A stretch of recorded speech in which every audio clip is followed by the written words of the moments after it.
Hello friends, my name's Emile and welcome back to some more Forza Motorsport 6. Today we have one of the craziest vehicles I think I've ever had on this channel.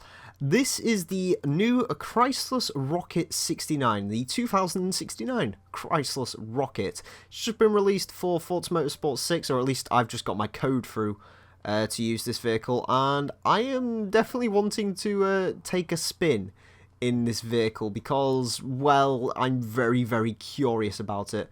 As you can see, it looks very, very odd, very sort of retro-futuristic. This is actually part of a deal between Forza and Fallout 4, so this vehicle, I believe, is in Fallout 4 or something. I don't really know, I haven't played Fallout 4.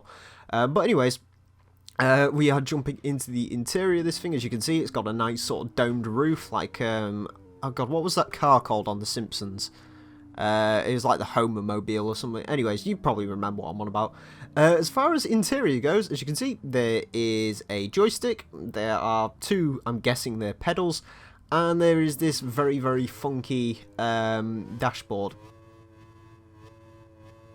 That's what the vehicle sounds like, in case you're wondering. This is possibly the coolest dashboard in the game. I mean, the Lamborghini Reventon is very, very cool. I love the Reventon's... go away.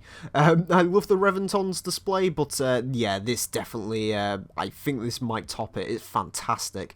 Anyways, of course... You know, you're not only just curious about the way this thing looks and what the interior looks like, you're also curious about how it drives. And before we get into that, just figured I would show you the statistics on this thing. In case you're wondering, these are the upgrades you can do to it. There's suspension, some roll bars, so on. Differential upgrade, and you can actually upgrade the tyres. One slightly scary thing is the stock tyre compound,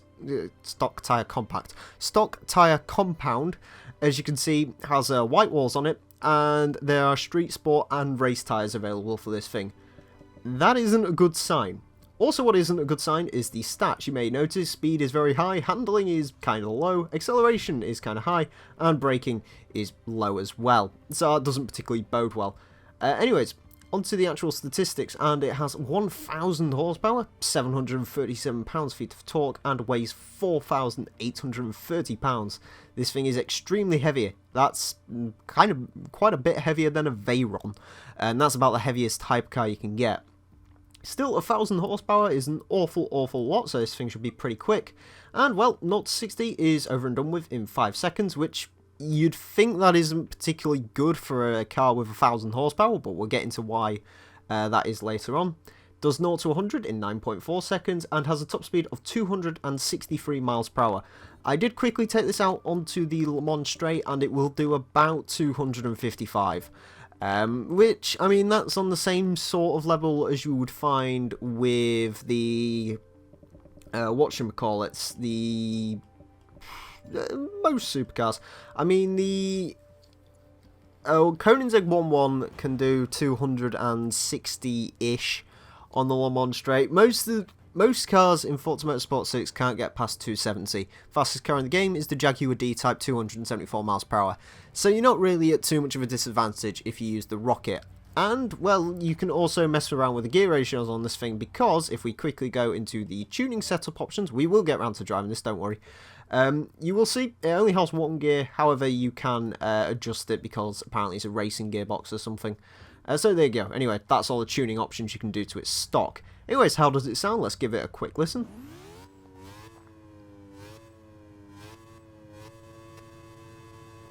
Kind of sounds like a 787B, but not quite as good. As you can see, joystick is the way you drive it, and because it's only got one gear, kind of like a Tesla, acceleration isn't the best. You can kind of see why 0 to 60 is pretty slow. However, once you're on the move, it is relatively quick. Right, let's quickly take it through some corners where we find the Rocket has interesting handling. This drives very much like a old American car. It kind of reminds me of driving like a Holden Tirana or a Dodge Charger. Of course, the Tirana is Australian. Just throwing that out there before anyone goes, oh, you said American cars and you said Holden. But yeah, it very much drives like a classic-y muscle car. The suspension is very wallowy. is not quite as bad as some of the rally cars, indeed not quite as bad as the Ford Escort Fast and Furious and the Lancer Delta S4, but it still isn't great. Another thing which can be described as isn't great is the brakes. They are spongy. Spongy is a good word. They don't really get it stopped particularly well, and you really will be on the brakes quite a lot because through the corners you just cannot take much speed through the corners. If you take too much speed through a corner, or rather if you try to take any speed at all through a corner, this thing will just understeer off. It doesn't handle particularly great, and it's got no real downforce to speak of. It's got no wings or anything like that. Sure, it's got tail fins, but no. It hasn't got any aero options available for it either, so that does mean it's a little bit interesting. You can see in third-person mode just the amount this thing rocks on the suspension. It is pretty damn crazy.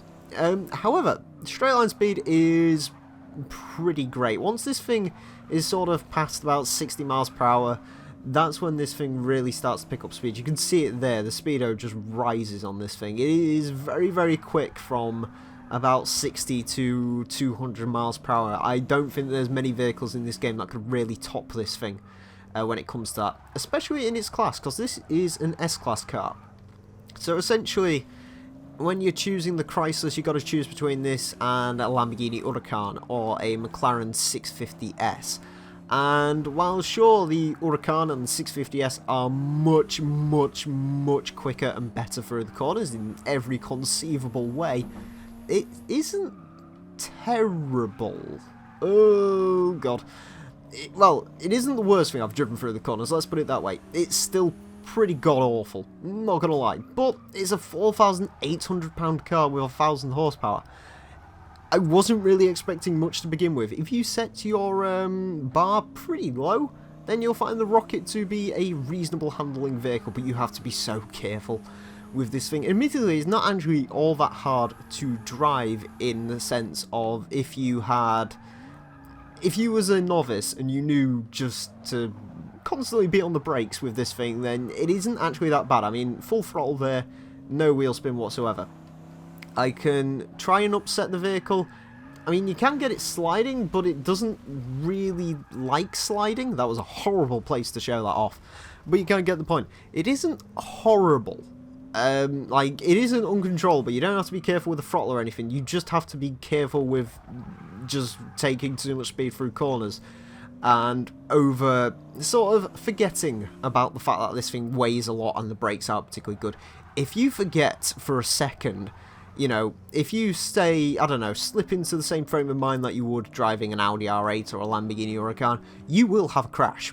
You will burn and die in this thing. It is not, you know, a easy car to drive in that sense, but yeah, it's a very, very weird one. It's not a car you have to be careful.